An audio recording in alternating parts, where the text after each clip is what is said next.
be found in a few parts of Africa. They have two horns compared to the Indian rhinoceros, which only has one. The horns of the rhinoceros are not bone structures, as most people believe, rather layers of modified matted hair tissue. Two or three female African elephants. We have no male or bull in the ears, are much too hard to handle in captivity. When fully grown, an African elephant can weigh as much as 5 tons. They usually have to be 50 or 60 years old in captivity. Elephants, so we will be seeing in a few minutes. Estimated giraffe, so named for its net-like markings. The giraffe has the distinction of being the tallest animal in the world. He can reach heights between 15 and 18 feet. The tongue of the giraffe can actually extend to a length of almost 18 inches when fully grown.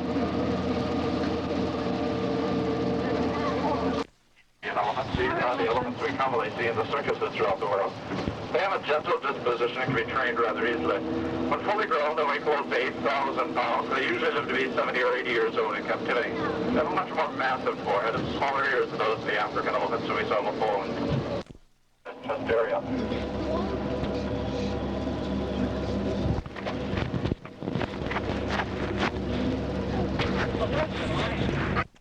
Our Asian panorama scene now, where up on the plateau we find the Siberian tiger, the largest member of the cat family. He's separated from his prey by a 22-foot wide moat. The prey includes the axis deer with the snowflake markings on the black buck antelope, the gray birds, or little forked cranes.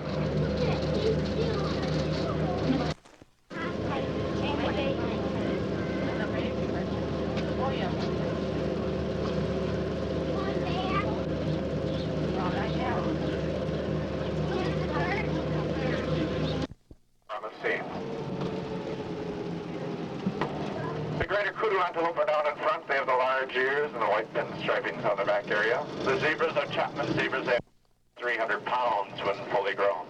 Up on the plateau, we feature Ramsey, the king of East, the African lion, and his family.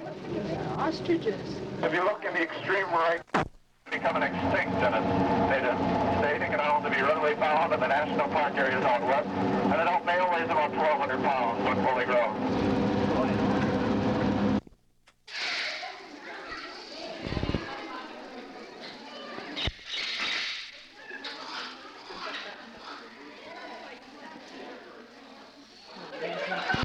Jockey's just being naughty.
you or not.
This one, that one is yours. You keep that inside.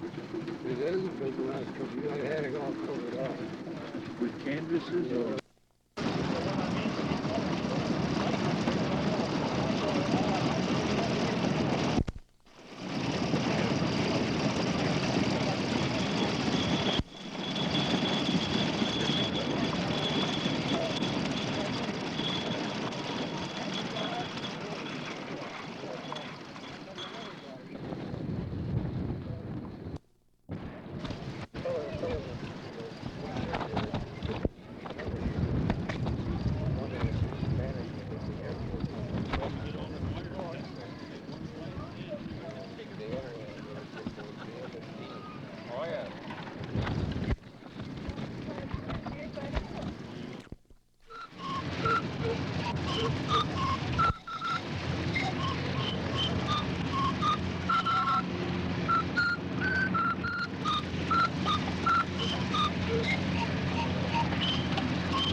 From the Lac de Flambeau.